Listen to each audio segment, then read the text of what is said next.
검찰의 위례 대장동 개발 의혹과 관련한 이재명 대표 소환 조사 통보에 민주당은 야당 대표 망신 주기 위한 정치 수사쇼라고 규탄했습니다.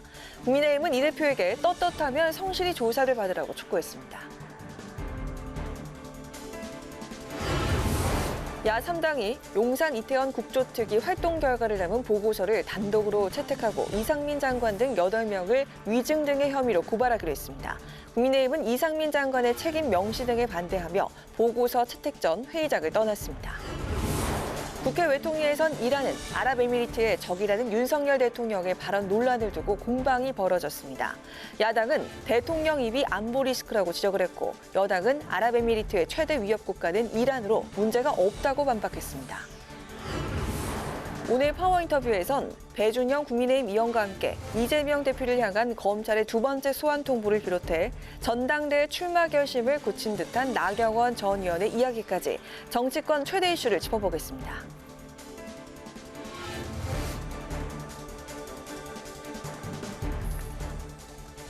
여러분 안녕하십니까? 1월 17일 의정 종합뉴스 뉴스엔 시작하겠습니다. 오늘 뉴스는 외교통일위원회 중계방송으로 늦게 방송합니다. 더불어민주당은 검찰의 이재명 대표 추가 소환에 대해 야당 대표 망신을 주기 위한 정치 수사쇼라고 강력 반발하면서 김건희 여사 주가 조작 연루 의혹 수사를 촉구하며 맞불을 놨습니다. 국민의힘은 정상적인 국가 시스템에서 일어날 수 없는 일들이 이재명 대표 주변에서 일어나고 있다며 이 대표가 떳떳하다면 성실히 검찰 소환 조사에 임하라고 주장했습니다. 보도에 이명 기자입니다. 성남FC 후원금 사건에 이어 이번에는 대장동과 위례신도시 개발사업 특혜 의혹으로 또다시 검찰의 소환 통보를 받은 이재명 더불어민주당 대표. 민주당은 윤석열 대통령의 노골적인 당권 장악 시도에 여론이 나빠지자 물타기용 정치 수사쇼에 나선 것이라고 비판했습니다.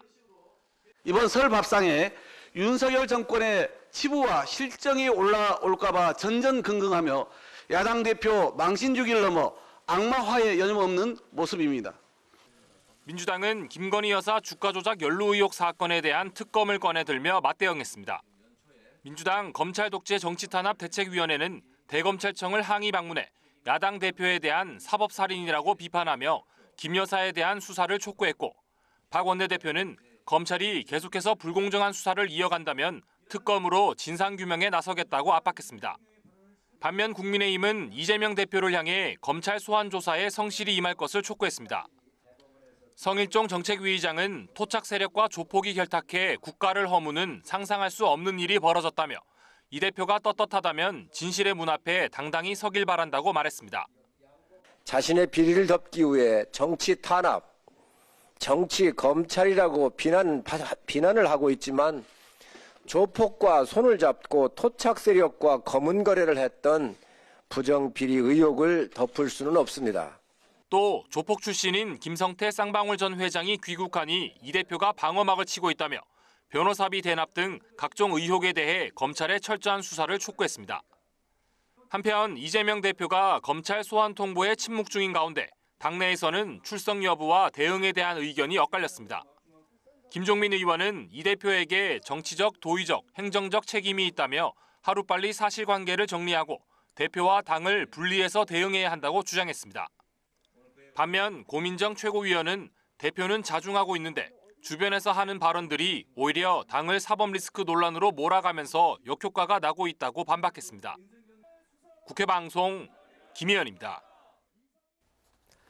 이태원 참사 국정조사 특별위원회가 오늘 55일간의 활동을 마무리했습니다. 특위 활동 기간 유가족들은 책임자 처벌을 외쳤고 여야는 이상민 행안부 장관의 해임을 두고 공방을 벌였는데요. 야3당은 이상민 장관의 파면 요구와 위증 증인 고발이 담긴 결과 보고서를 여당 불참 속에 단독으로 채택했습니다. 보도에 태윤영 기자입니다.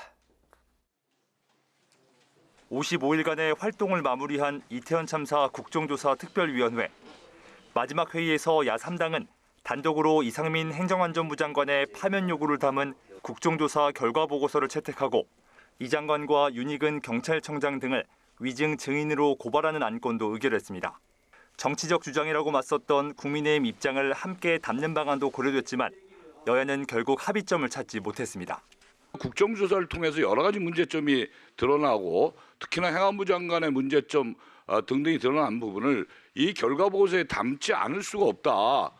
끝까지 마지막까지 우리가 함께 이렇게 좋은 결과를 만들지 못한 점에 대해서는 국민 여러분께 정말 송구하고 또 죄송스럽다는 말씀 또 함께 올리겠습니다. 저희들은 있어가도록 하겠습니다. 이태원 참사 국조특위는 처음부터 순탄치 못했습니다. 예산안 처리가 먼저라는 국민의힘 반발 속에 야 3당 단독으로 시작했다가 유가족 간담회 이후 국민의힘이 전격 합류하면서 20여일 만에 정상화 궤도에 오른 국조특위는 현장 조사와 기관 보고, 청문회와 공청회를 통해 각 기관의 부실한 예방 조치와 미흡한 대처를 한 목소리로 질타했습니다. 그때 당시에는 지금 이튼 그런 어떤 위급한 상황 자체를 제가 인지를 못하고 있는 상태였습니다. 증인 채택 문제로 불발된 3차 청문회 대신 진행된 공청회에는 유가족과 생존자들이 참석해 제대로 된 원인 규명과 책임자 처벌을 외쳤고 악의적 댓글, 정치권 막말 등의 2차 가해를 호소하기도 했습니다. 앞에서는 모든 책임과 의무를 다했다고 언론 플레이하는 정부와 공무원, 몇몇 비윤리적인 의원들의 무책임한 발언입니다. 닥터카 논란의 신현영 민주당 의원의 증인 출석 문제와 이상민 장관의 해임을 둘러싼 여야 공방은 국정조사 내내 치열하게 전개됐습니다. 참사가 벌어진 이후에도 재난 대비 총괄 책임자인 증인은 사퇴하지 않고 아무런 책임을 지지 않고 있습니다. 신현영 의원이 결국은 본인이 직접 중앙응급의료상황실로 가겠다고 하는 바람에 보건복지부 차관이 못 갔어요. 오늘로써 특위 활동은 종료됐지만 특검 등 후속 조치를 두고 여야가 여전히 입장을 달리하면서 참사 책임 규명을 둘러싼 여야 갈등은 끝나지 않을 것으로 보입니다. 국회방송 태윤영입니다. 국회 외교통일위원회가 진행한 외교부와 통일부 현안보고에서 아랍에미리트를 순방 중인 윤석열 대통령의 발언이 논란이 됐습니다. 윤 대통령이 파병 중인 아크 부대 장병들을 격려하면서 아랍에미리트의 적은 이란, 우리 적은 북한이라고 밝혔는데요. 더불어민주당은 또 외교 참사가 벌어졌다고 비판했고 국민의힘은 이란을 견제하는 것은 사실이라며 문제 없다고 맞받았습니다. 홍혜진 기자가 전합니다. 국회 외통위 현안 보고에서 아랍에미리트의 적은 이란이라는 윤석열 대통령의 발언을 두고 더불어민주당이 공세를 펼쳤습니다. 외교 관례상 매우 부적절했다는 비판과 함께 윤 대통령이 해외 순방을 나갈 때마다 외교 참사가 벌어지고 있다며 직접 해명하라고 촉구했습니다. 적이라는 용어를 소환했고 또 그리고 우리 안보와 국익에 도움이 전혀 되지 않는 그런 충격적인 발언을 또 사고를 치신 겁니다. 국민의힘은 문제가 없다며 옹호에 나섰습니다. 실제로 아랍에미리트 국민들이 가장 위협적으로 느끼는 곳이 이란이라고 강조하면서 불필요한 논란이 확산되지 않도록 외교부가 제대로 의미를 설명하라고 주문했습니다. 아랍에미리트는 군사력도 필요한 거예요. 왜? 이란을 견제하기 위해서 필요한 거예요. 아랍에미리트 국민들은 이란을 최대 위협 국가로 보고 있고 적대적인 인식을 가지고 있어요. 조현동 외교부 제1차관도 대통령이 특정 국가 간 관계에 대해 언급한 것은 아니라면서 이란과의 관계엔 문제가 없다고 해명했습니다. 그 대통령의 발언의 취지는 이외에 파견된 우리 장병들을 격려하는 자리에서 격려하는 차원에서 하신 말씀이고요. 네, 그것이 무슨 어떤 이란이라는 특정 국가와의 관계에 대해서 직접적으로 얘기하신 사안은 아닙니다. 정부가 일제 강제징용 배상 해법으로 제3자 변제 방안을 추진하는 데 대해서도 여야는 공방을 벌였습니다. 국민의힘은 거의 유일한 해법이라며 정부안을 옹호했지만 민주당은 사실상 한국 기업의 돈으로 배상하겠다는 것 아니냐며 굴욕 외교라고 비판했습니다. 국회 방송 홍혜진입니다. 베트남을 공식 방문 중인 김진표 국회의장이 현지에서 동포들을 격려하고 애로사항을 들었습니다. 김 의장은 재외동포청 설치를 위해서 국회 차원의 노력을 약속하고 비자 발급 절차 간소화 등의 애로사항을 해결할 수 있도록 적극 지원하겠다고 밝혔습니다. 임채원 기자입니다.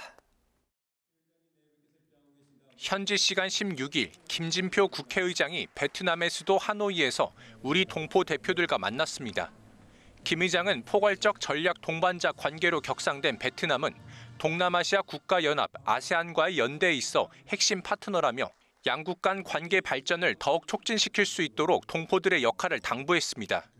또 동포 사회가 코로나19로 인한 어려움에도 단결해 위기를 극복해냈다고 높이 평가하고 재외동포청 설치와 재외동포 기본법 제정을 위한 입법에 국회가 적극 나서겠다고 약속했습니다. 정부에서는 해외에 나가 있는 180개국 730만 재외동포 사회 발전을 위해서 재외동포청을 설치하고 재외동포 기본법을 제정하는 사업을 추진하고 있고 국회도 적극적으로 협력해서 하노이 한인회 측은 고국의 발전은 큰 자부심이라며 2030년 부산 세계 박람회 유치를 위해 동포 사회도 함께 노력하겠다고 밝혔습니다. 우리 동포 단체들도 2030년 부산 세계 박람회가 유치되도록 적극적으로 대사관과 함께 민간 외교를 적극적으로 펼치겠습니다. 한인회 측은 이어서 한국국제학교 부지 확장과 비자 발급 절차 간소화, 청년 창업인 세제 지원 등을 요청하는 한편 한배 다문화 가정 자녀들에 대한 국가 차원의 정책적 관심이 필요하다고 강조했는데 김 의장은 이들 문제에 국회가 관심을 갖고 정부와 협의해 실효성 있는 방안을 찾아보겠다고 답했습니다. 정말 그 30만이 넘는 대회들이 그 인력 지금 썩히는 거니까 정말 거기에 대한 비전을 심어줄 수 있는 그런 것들을 좀 부탁 좀 드리겠습니다. 그 좋은 자원을 잘 활용할 수 있어야 됩니다. 이거는 우리 외교부나 방송국으로 그런 프로그램을 개발하고 할 수 있도록. 이와 함께 김 의장은 삼성전자에 이어 LG전자의 베트남 하이퐁 공장을 찾아 직원들의 노고를 격려하며 베트남 현지 진출 기업들을 방문하는 경제외교 행보를 이어갔습니다. 국회방송 임천입니다. 국민의힘과 정부가 설 연휴 동안 응급의료기관과 시설을 24시간 운영하고 동네 병의원과 약국의 순번제를 실시하기로 했습니다.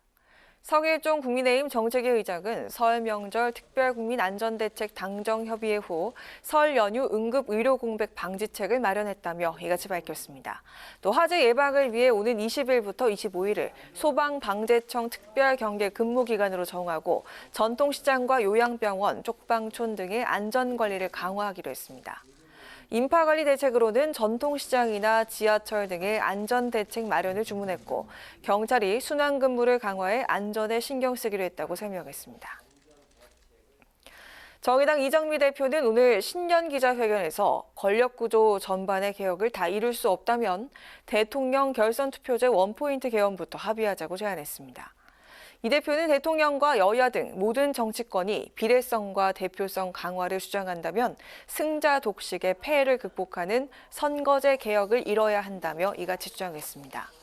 이 대표는 또 안전운임제, 노조 파업에 대한 기업의 과도한 손해배상 청구를 제한하는 노란봉투법 등 노동존중 3대 과제도 제시했습니다. 중앙선거관리위원회가 선거 여론조사 공표와 보도금지 기간을 폐지하는 내용을 담은 공직선거법 개정 의견을 국회에 제출했습니다. 선관위는 유권자의 판단과 선택을 돕는 참고 자료로 여론조사가 유용하게 쓰일 수 있다면서 개정 의견을 제출한 배경을 설명했습니다.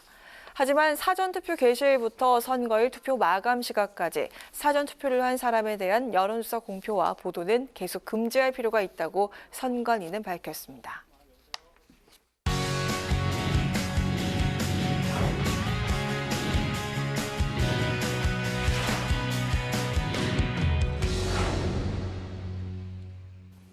네, 오늘 이슈 분석은 강민지 기자와 함께합니다. 강 기자, 어서 오십시오. 안녕하세요. 네, 이태원 참사 진상규명을 위한 국정조사 특별위원회 활동이 오늘 보고서 채택을 끝으로 마무리가 됐습니다. 국정조사 결과 어떻게 나왔습니까?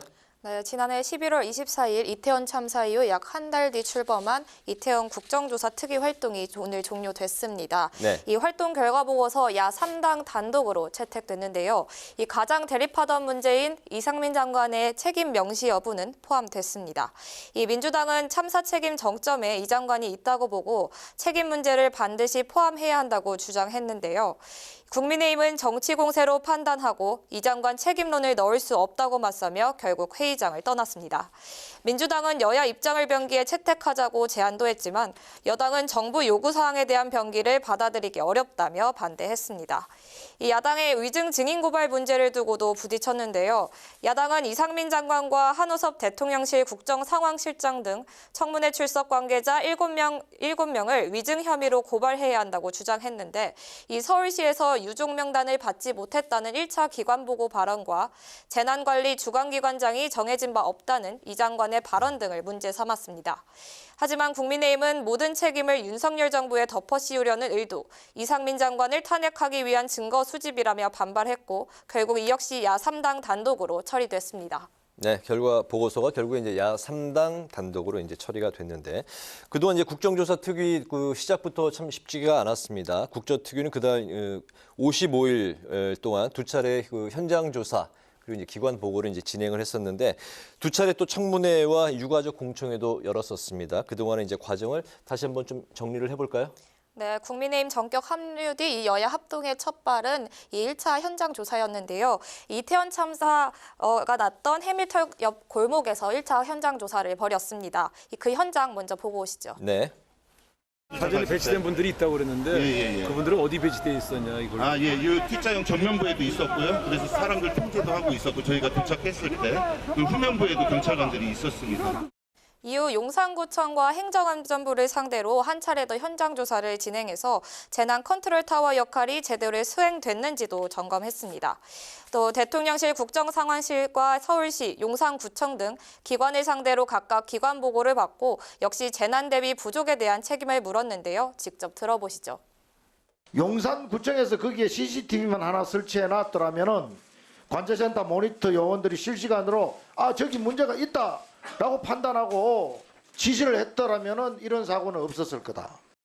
네, 이임재 전 용산경찰서장과 이상민 행안부 장관, 박희영 용산구청장 등이 증인으로 출석한 1, 2차 청문회에선 윗선의 책임이 제기됐습니다. 이 전문가 공청회도 열었는데요. 여기선 정부 공유와 초동 대처 실패를 문제 삼았습니다. 국조특위 마지막 활동으로는 이태원 참사 유가족과 생존자, 지역 상인들의 이야기를 듣는 자리가 마련됐는데요. 유가족들은 2차 가해 피해를 호소하며 참사 전후 정부 대처에 대해 분노를 터뜨렸습니다. 네. 진수린 발언 들어보시죠. 우리는 반드시 일상으로 돌아가야 하고 아무리 생각해도 이태원과 할로윈은 잘못한 게 없기 때문입니다. 참사의 유일한 원인은 군중 밀집 관리의 실패입니다. 네, 마지막으로 여야가 합의했던 3차 청문회는 한덕수 국무총리와 신현영 민주당 의원 등 여야 간 증인 채택 이견으로 불발됐습니다. 네, 이번 그 국정조사 특위 운영에 또 그 많은 아쉬움도 남는 것 같습니다. 야3당 단독으로 뭐 보고서도 채택이 됐지만. 네, 먼저 조사 기간부터 시작부터 너무 짧은 것 아니냐는 지적이 있었는데요. 네. 이 과거 세월호 참사와 가습기 살균제 사건은 90일, 그리고 국정농단 사건은 60일이었는데 이에 비해 이번 국정조사 특위는 45일로 매우 짧았기 때문입니다. 그마저도 선진화법 시행 이후 가장 늦어진 예산안 처리로 한 달가량 제대로 된 회의를 열지 못했습니다. 또 유가족과 생존자 공청회가 국정조사 가장 마지막에 이뤄졌죠. 유가족 측에선 가장 먼저 이야기를 들었어야 하는 것 아니냐는 지적이 나왔습니다. 이 기관보고나 청문회 과정에서도 문제점이 지적됐는데요. 진상규명이나 재발방지책을 위한 질의가 아닌 민주당 신현영 의원의 닥터카 논란 관련과 이상민 장관 거취 등 정치 공방이 더 강조됐다는 점입니다. 네, 국조특위 활동이 이제 오늘로 일단 이제 끝이 났는데 후속 조치에 대해서 그 여야 입장차가 현재 그 큰 상황이죠. 앞으로 이제 이 부분이 어떻게 전개될 거라고 전망을 하십니까? 네, 우선 유가족과 야당은 독립적 조사기구 설립과 특별검사 도입을 통해서 진상규명을 해야 된다고 주장하고 있는데요. 네. 이 야3당은 특별수사본부 결과를 꼬리 자르기식 수사, 봐주기 수사로 규정하고 특별검사제를 도입해 진상규명을 해야 한다는 입장입니다. 또 독립적 조사기구의 경우엔 유가족 부상자 그리고 목격자 전체를 인터뷰해서 사건 전체를 재구성하는 진상조사를 꾸리자는 구상으로 이 가습기 살균제 사건과 세월호 참사 당시 만들었던 사회적 참사 특별조사위원회와 유사한 조사기구를 만들자는 겁니다. 이 국조특위처럼 정치인들이 들어가는 게 아니라 이 전문가나 실무조사위원들이 포함돼서 정쟁이 아닌 진정한 진상규명에 나서자는 이야기입니다. 네. 또 국회 내 재난안전특별위원회도 구성해 이 후속 재발 방지를 위한 입법도 나서야 된다고 주장했습니다.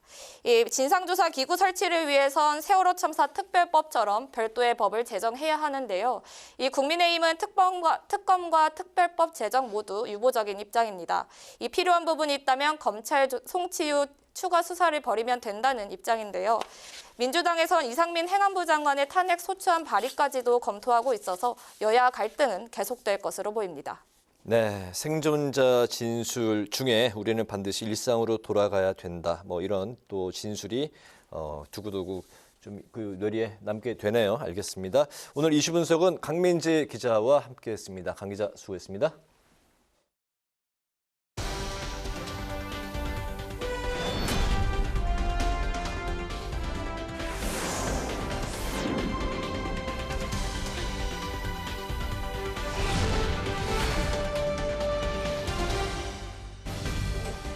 (1월 17일) 정치권의 뜨거운 말말말 강아랑의 정치톡 시작하겠습니다. 첫 번째 정치톡은 유한나 드잡입니다. 한간에 윤석열 대통령이 가장 싫어하는 사람은 유한나라는 말이 회자되어 왔습니다.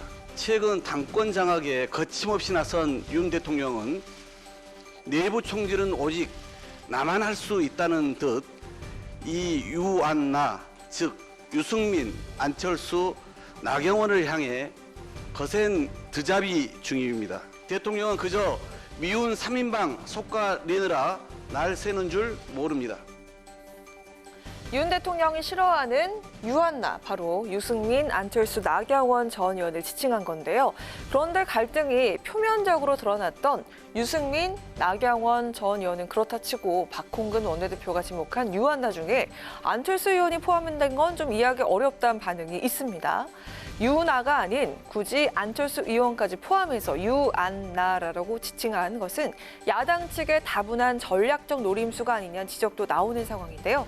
그런가 하면 유안나 중 최근 연일 윤 대통령과 노골적인 갈등 양상을 보여온 나경원 전 의원. 본인의 해임 결정에 대해서 윤 대통령의 본의가 아닐 것이라며 윤핵관을 겨냥한 듯한 발언을 해서 이목을 끌었습니다.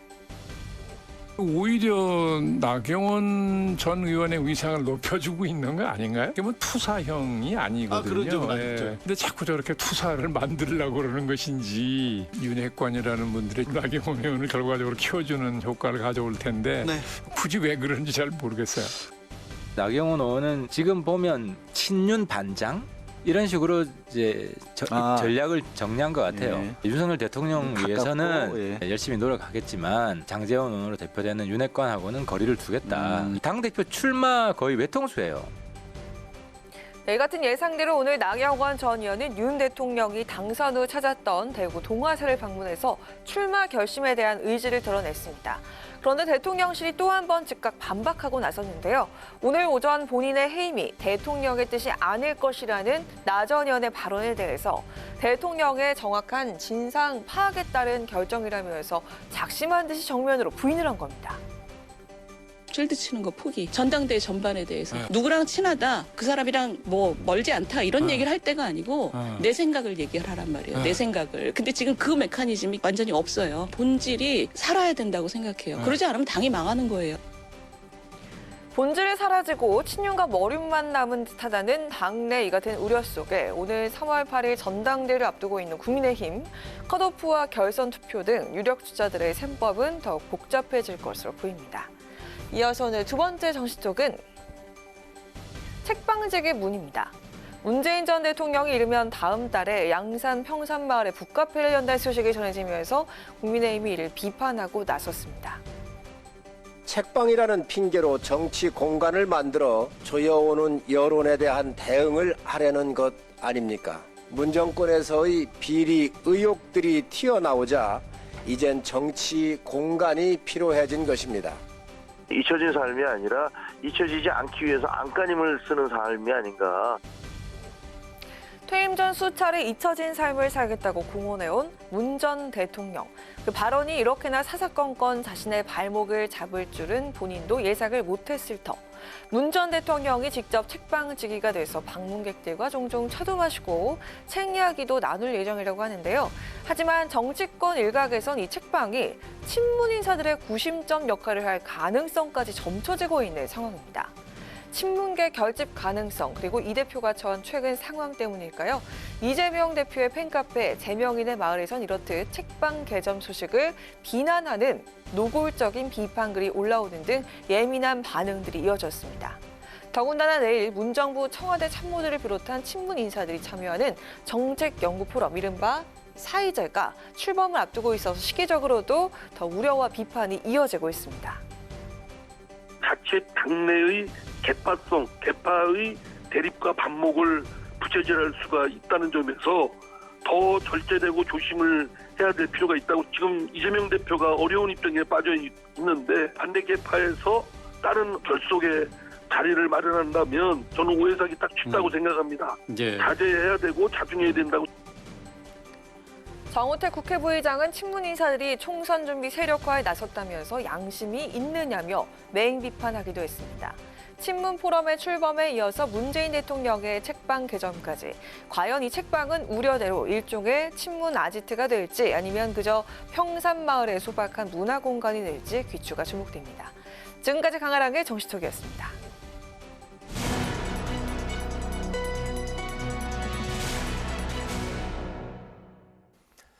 네, 민주당 이재명 대표가 위례 대장동 개발 비리 의혹과 관련한 검찰의 추가 소환 통보를 받으면서 여야는 더욱 날선 공방을 벌였는데요. 이재명 대표가 추가 소환에 응할지, 민주당은 어떤 대응을 할지 안규령 더불어민주당 상근 부대변인과 함께 관련 이야기를 나눠보겠습니다. 안녕하십니까? 반갑습니다. 네, 안녕하세요. 네, 어제 검찰이 이재명 대표를 향해서 위례 신도시 대장동 의혹과 관련한 소환을 통보했습니다. 이제 두 번째 소환 통보가 되는 건데요. 1차에 이어서 이번에도 소환에 응할 건지, 당 차원의 대응은 어떨지 먼저 좀 들어보겠습니다. 네, 저도 오늘 당에 가서 이야기를 좀 들어봤는데 아직은 결정되지 않은 것으로 알고 있습니다. 다만 이번에는 출석하지 않아야 된다는 분위기가 조금은 우세한 것 같은데요. 그게 대장동 사건에 대해서는 검찰이 집중 수사를 했지만 이재명 대표와 관련된 직접적인 증거나 진술이 아직 나온 게 없거든요. 그럼에도 불구하고 검찰이 이렇게 소환 통보를 하는 거는 바로 설을 앞두고 있기 때문에 설 밥상에 이재명 대표를 올리려는 생각 때문이라고 봅니다. 그렇기 때문에 이제 소환 통보 또한 사전에 일정 조율 없이 구두로 일방적으로 했고, 구두로 소환 통보를 하자마자 언론 보도가 검찰 발로 이렇게 쏟아져 나왔고요. 그래서 이번에는 검찰의 일방적인 소환 통보에 좀 응하지 않아야 된다라는 분위기가 조금은 우세한 것 같은데 최종적으로는 대표님께서 결정하셔야 될 부분이라고 생각을 합니다. 저 개인적으로는 검찰이 이재명 대표와 관련된 것들을 계속해서 흘리고 언론에 흘리고 출석 요구까지 할 것이라고 예상은 했는데 예상대로 가는 모습을 보니까 그 정치 검찰이라고 비판을 하는 것에서 벗어나지 못하는 것 같아서 좀 안타깝고 좀 씁쓸한 마음이었습니다. 네. 네, 만약에 이재명 대표가 소환에 응한다면 성남FC 의혹 관련 소환 당시처럼 지도부가 함께 동행할 가능성이 큽니까? 어떻습니까? 네, 출석 여부가 정해지지 않았기 때문에 가정된 상황에 대해서 제가 답을 드리는 게 조금은 좀 조심스럽고 적절하지 않은 것 같기도 한데요. 다만 지난번에 검찰 출석 때도 누구는 가고 누구는 안 가고 이렇게 논의가 사전에 된 건 아니었습니다. 오히려 이재명 대표께서는 문제될 것이 없고 그래서 당당히 조사에 임하고 올 테니 걱정하지 말라는 말씀을 주셨지만 당 안팎에서 많은 분들이 정치적 동지로서 홀로 보낼 수는 없다. 그래서 좀 자율적으로 많이 동행을 하게 된 거였거든요. 저도 그 현장에 있었는데 다만 이렇게 짜여져 있었던 게 아니기 때문에 기자님들한테 몇 명이 왔냐 이렇게 확인을 좀 부탁하는 전화도 많이 받았는데 확인을 할 수 없는 부분이었습니다. 다만 이번에도 제 개인적인 생각을 좀 말씀드리면 지난번과 같은 모습이 그대로 연출된다면 검찰의 무리한 수사와 또 언론 플레이에 대한 국민의 피로도가 높아질 것이라고 생각을 하고요. 그렇기 때문에 좀 검찰이 정제된 행동을 했으면 좋겠다라는 바람이 있고 여기에는 한동훈 법무부 장관의 책임도 분명히 있다고 봅니다. 네, 이재명 대표 수사에 대한 한동훈 장관의 이제 발언을 한번 살펴볼 텐데요. 이재명 대표 측에서 사적 보복이라고 이제 주장을 했고, 여기에 이제 한 장관은 음모론에서 벗어나서 팩트와 증거로 말하자 이렇게 반박을 했습니다. 또 오늘 귀국한 김성태 전 쌍방울 회장이 이재명 대표를 이제 모른다고 이제 주장을 했는데, 이 부분에 대해서는 범죄자들의 말맞추기 신호다 이렇게 지적을 했습니다. 그 한동훈 장관의 이런 그 연이은 발언들 어떻게 보실까요? 법무부 장관이지 않습니까? 법무부 장관으로서 이렇게 개별적인 사건에 대해서 언급하지 않는 것이 상식이라고 보는데 좀 상식 밖의 행동을 하고 있는 것 같습니다. 법무부 장관이 오직 야당에 대해서만 수사를 하고 이렇게 언급을 하니까 법무부 장관이 아니라 뭐 여당 대표다, 여당 대변인이다 이런 이야기가 나오는 거 아니겠습니까? 오죽하면 여당 전당대회에 나와야 된다라는 이야기가 나오겠습니까? 그리고 내용도 좀 심각한데요. 법무부 장관은 수사에 대해서 가이드라인을 제시할 수 있는 위치라고 보는데 재판도 시작되지 않았는데 법무부 장관이 야당 대표를 범죄자로 특정하고 수사의 정당성을 운운하는 게 바람직하지 않다고 봅니다. 또 한동훈 법무부 장관이 팩트나 증거가 중요하다고 강조를 했는데요.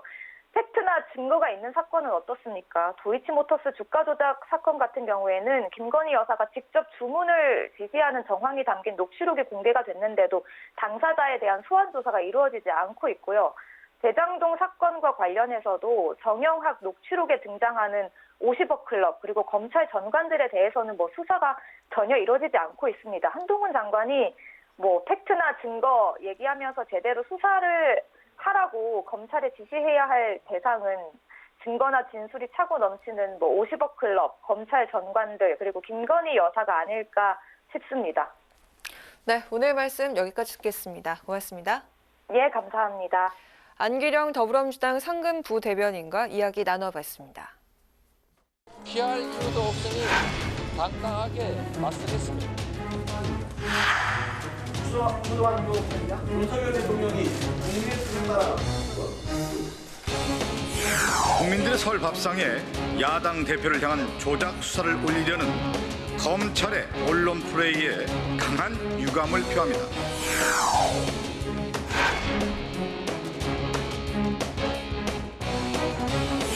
물타기용 정치 수사쇼에 나선 것입니다.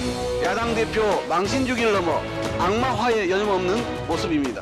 조폭과 손을 잡고 토착 세력과 검은 거래를 했던 부정 비리 의혹을 덮을 수는 없습니다.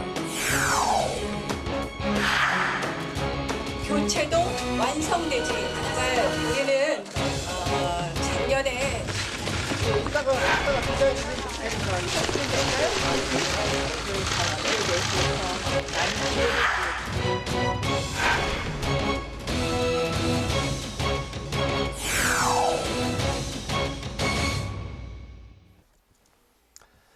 이번 시간은 뉴스앤파워 인터뷰 시간입니다. 대통령 비서실 행정관, 당 대변인 등 다양하게 쌓아올린 경험을 바탕으로 지역 현안을 거침없이 해결해 나가고 있는 분이죠. 실력 있는 초선 의원, 국민의힘 배준영 의원을 모셨습니다. 안녕하십니까? 네, 안녕하세요. 네. 한 1년 만에 뵙는 것 같습니다. 네, 반갑습니다. 네, 반갑습니다. 그 교육위, 예결위, 기재위 등 다양한 곳에서 이제 활동을 이제 하셨는데요. 지역구인 그 인천의 주요 역점 사업도 이제 해결해 나가셨고 또 활발한 그 법안 발의도 그동안 이제 하셨습니다. 작년 말에는 또 국민의힘에서 이제 뽑은 국정감사 우수 의원에 또 이제 선정이 되셨습니다. 초선 의원이지만 그동안 이제 좀 많은 성과를 거두신 것 같은데. 그동안은 이제 그 의정 활동에 대한 소회부터 좀 들어볼까요? 네, 먼저 과분한 말씀해 주셔서 감사하고요. 네, 저희가 작년에 좀 일이 많았습니다. 특히 저희 지역구 자체가 그 인천 면적의 70%나 되고 서울보다 넓습니다. 네. 그래서 인천 중구, 강화군, 옹진군인데 공항과 항만, 뭐 NLL, 경제자유지역, 뭐 농어촌 다 있는 지역이죠. 그래서 그 지역 일도 챙기고.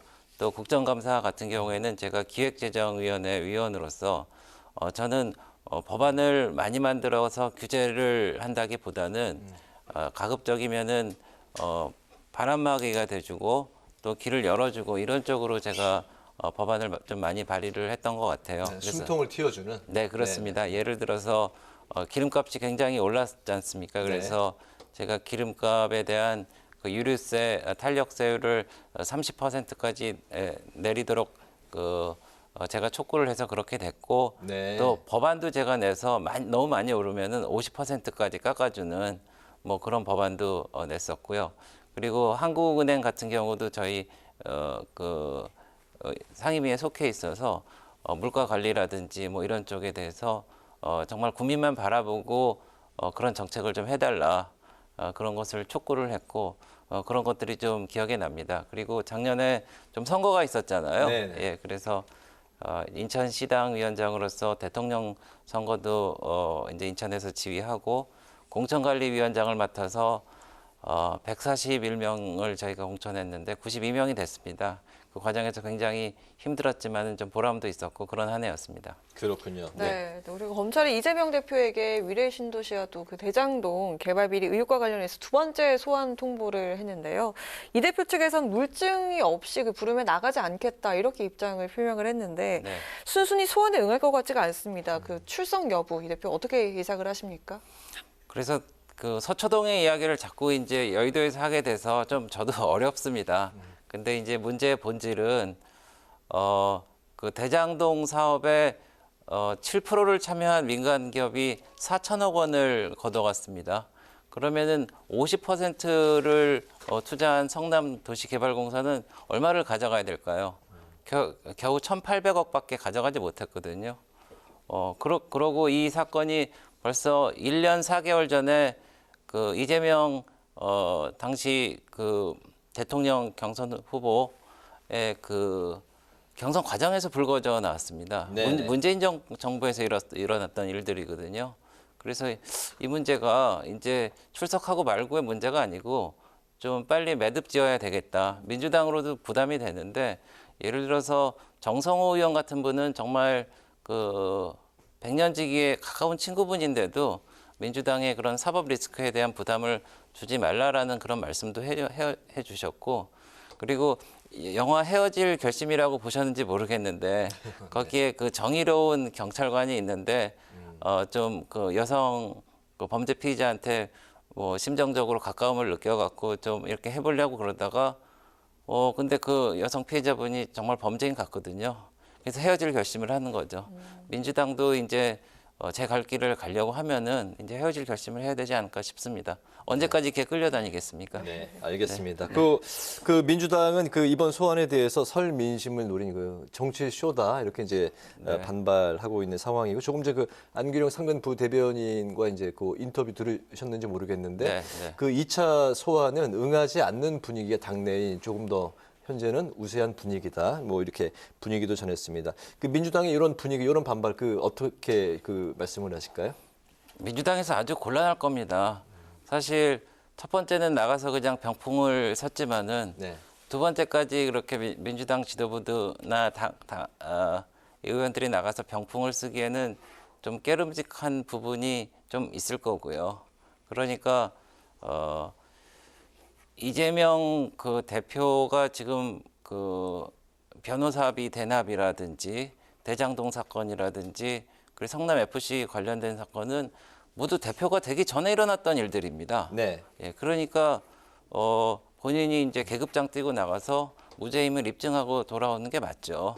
그러니까 민주당에서도 이제 부담을 느낄 겁니다. 근데 다만 지금 항상 문제가 됐던 거는 이재명 대표의 거짓말이었거든요. 그래서 예를 들면은 그 자살하셨던 김문기 전 처장을 호주에 그 열흘이나 같이 갔지만은 모르신다고 그러셔갖고 선거법 위반이 걸린 거 아닙니까?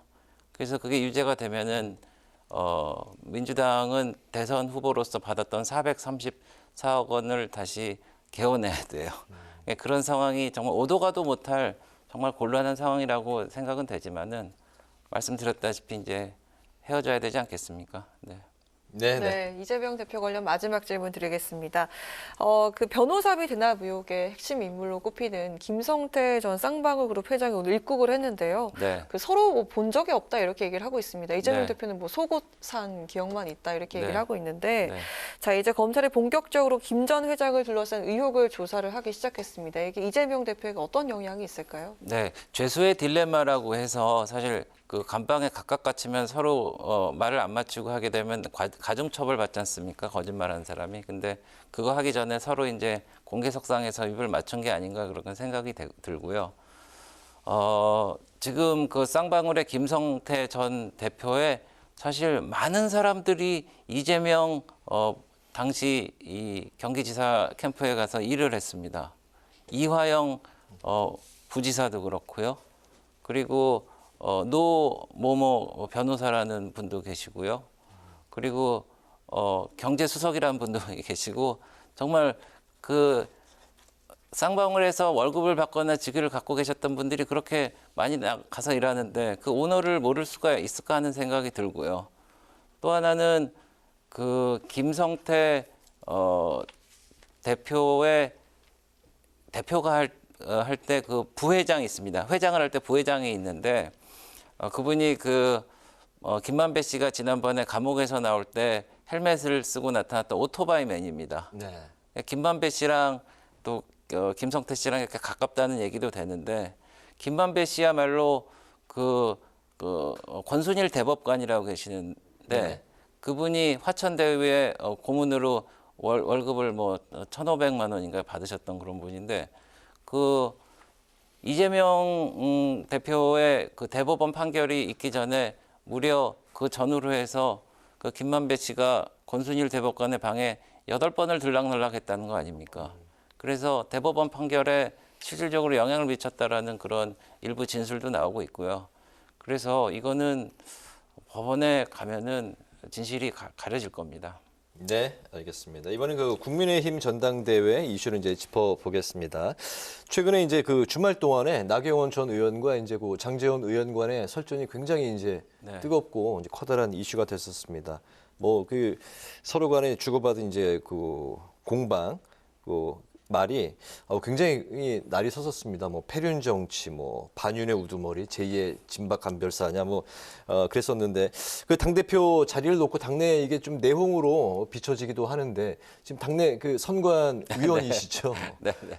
다른 그 의원들 동료 의원들보다도 더 좀 그 걱정도 크실 것 같습니다. 어떻습니까? 예, 그래서 이 선거라는 게 당대표 선거라는 게 저희가 축제가 돼야 됩니다. 축제가 돼야지 악몽이 되면 안 되는 거거든요. 네. 그래서 이제 다들 좀 평상심을 갖고 윤석열 정부의 성공을 바라지 않는 국민의힘 당원이 있을까요? 네, 그래서 그것을 위해서 다 가야 되고 지금 신라 시대 무슨 육두품 제도가 있는 것도 아니고 성골, 진골 이러듯이 뭐 성윤, 진윤 있는 거 아니지 않습니까? 그래서 네. 한마음 한뜻으로 윤석열 정부의 성공이 국민의힘 정부의 이제 성공이자 국민의 성공이라는 그런 신념을 갖고 좀 약간 좀 서로 자제해 줬으면 좋겠습니다. 네. 네. 그리고 그 나경원 전 의원 본인의 해임 결정에 대해서 네. 이건 대통령의 뜻이 아닐 것이다. 사실 네. 왜곡이 있을 것이다. 이렇게 네. 얘기를 하자 대통령실이 곧바로 그 반박에 들어갔죠. 대통령의 네. 정확한 진상 파악에 따른 결정이다. 네. 바로 이렇게 불쾌감을 나타낸 것 같은데 네. 이 사안 어떻게 보십니까? 글쎄 뭐 있는 그대로의 팩트를 밝혔을 텐데요. 글쎄 저는 그거에 대해서 뭐 별 생각 없습니다. 네. 대통령한테 직접 물어봐야 되는 사안인가요? 글쎄요. 알겠습니다. 그 다음 질문 바로 좀 이어갈게요. 그러면요. 네. 그 전당대회를 앞두고 이제 좀 이런저런 잡음이 이제 좀 이어가고 있는 것 같습니다. 나경원 전 의원이 이제 어제는 이승만, 박정희, 김영삼 전 대통령의 묘역을 찾았고 또 현충원도 참배를 했습니다. 그리고 네. 오늘 이제 대구를 이제 방문을 했는데 이런 전 의원의 행보, 출마 결심을 했다 이렇게 바라볼 수 있을까요? 어떻게 보십니까? 네, 제가 선관위원이 아닌 자격에서 이제 일반 여의도를 겪어온 사람의 그런 시각에서 보면은 누가 보더라도 이제 출마를 하는 행보로 뭐 보여집니다. 그래서 그렇게 보여지고. 저는 이제 선관위원으로서 오늘 오전에도 회의를 했는데요. 네. 저희가 방송 토론을 4번을 하고 그리고 전 지역을 다니면서 제주도까지 다니면서 6번에서 7차례 저희가 연설회도 가질 거고요. 예, 그리고 정말 공정한 심사를 통해서 적격자를 저희가 심사해서 좀 전국적으로 이제 붐도 일으키고 또 이제 뭐 친윤이니 뭐 반윤이니 뭐 이런 얘기 하지 말고 또 이 지역에 핵심 공약들이 있을 거 아닙니까? 네. 그래서 지역을 위해서 또 국민의힘이 이번에 좀 더 가깝게 다가가는 그런 계기가 됐으면 좋겠어요.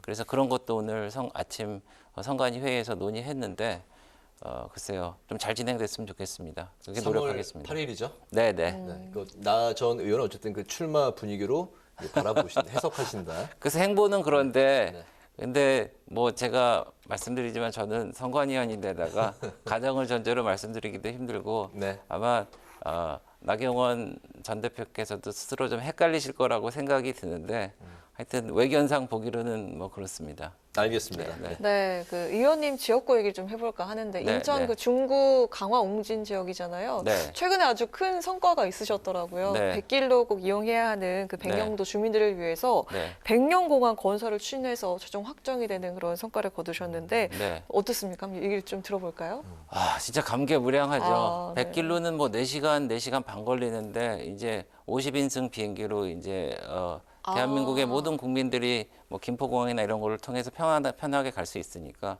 그래서 그거는 균형 발전 차원에서 꼭 필요한 일이고요. 지난번 한 1년 전에 저희 방송 출연하시고 그 분장실에서도 백령공항 말씀을 하셨던 게 기억이 납니다. 아주 그 역점 사업이라고. 그래서 이제 기재부에서 예타를 통과시킨 거에 대해서 감사드리고 또 이제 울릉도도 이제 착공을 했는데 이제 한반도 길을 보면은 뭐 죄송한 말씀이지만 독도는 점까지 찍혔지만은 서해오도는 아예 표시가 안 돼 있단 말이죠. 그래서 이제 수도권과 비수도권의 균형 발전, 그리고 도시와 농촌 간의 균형 발전도 필요하지만은 나라 전반적인 균형 발전도 필요하다고 보고요. 또 그런 것을 위해서 노력해 나가겠습니다. 백령공항은 언제 그러면은 전부 건설이 그 완료가 되는 겁니까? 완공이 되는 겁니까? 네, 시간은 좀 걸리고요. 그래서 적어도 29년 전까지는 그렇게 하려고 하고 있습니다. 알겠습니다. 정말 그리고 지역구에서 소통 행보도 정말 활발하게 보여주실 것인데 올해는 주로 어떤 현안을 좀 챙기실 건지 궁금하거든요. 계획 좀 들어볼까요? 네, 그래서 올해는 그 영종국제도시의 여러 가지 이제 교통 제3년 6개월라든지 환승 할인이라든지 이런 문제를 해결했지만은 또 9호선하고 공항철도하고 직결이 되면은 그 강남에서 그 전철을 타고 한 번에 갈 수 있거든요. 물론 그런 거라든지 그 통행료를 낮춘다든지 나중에 외국 가실 때 좀 혜택을 보실 수도 있을 텐데 그런 문제에서부터 인천 내항에 수변공원을 개발을 해서 이제 그 차이나타운 근처에 100만 평의 이제 인천 내항에 그걸 개방을 해서 이제 거기서 좀 즐기시게 한다든지 시사이드 파크를 만든다든지 그리고 강화 같은 경우는 저희가 이제 고속도로도 24년도에 착공을 합니다만은 물길도 뚫고 지금 여러 가지 일을 하지만 규제 개혁을 위해서 제가 좀 더 노력해야 될 부분들이 있고요. 그래서 세상은 넓고 할 일은 많고 지역구에도 많이 다니고 여러분들 뵈면서 좀 의견을 많이 청취하고 그거를 실현하기 위해서 노력하겠습니다. 아, 그렇군요. 온통 그냥 의정 활동들로 머릿속에 꽉 차 계신 것 같습니다. 그 마지막으로 이제 좀 간단하게 하나 질문을 드릴 텐데요. 그 번외로 가볍게 생각하시고 말씀해 주시면 될 것 같습니다. 그 정치인의 길을 걸으시면서 말로 정치한다 이런 얘기가 있는데 그 최근에는 주로 이제 국민들이 접하는 건 정치인들 간의 그 날선 공방인데 평소에 이제 그 말씀을 하실 때 그 정치인의 말은 좀 어때야 된다 아니면 그 갖고 계신 좀 소신이 있다면 들어볼 수 있을까요? 네. 정치인의 말은 좀 신뢰를 줘야 될 것 같습니다. 예, 그래서 그 신뢰라는 게 단순히 말로만 되는 게 아니고 그것을 그 뒷받침할 수 있는 과거의 행적이라든지 앞으로의 비전이라든지 그런 걸 꼭 보여줘야 될 것 같아서요.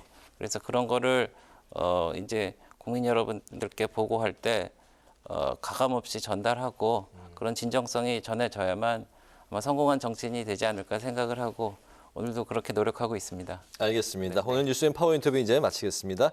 지금까지 국민의힘 배준영 의원과 검찰의 이재명 대표에 대한 추가 소환 통보 이야기부터 나경원 전 의원 출마를 둘러싼 국민의힘 전당대회 이슈까지 함께 짚어봤습니다. 오늘 말씀 잘 들었습니다. 감사합니다. 네, 감사합니다.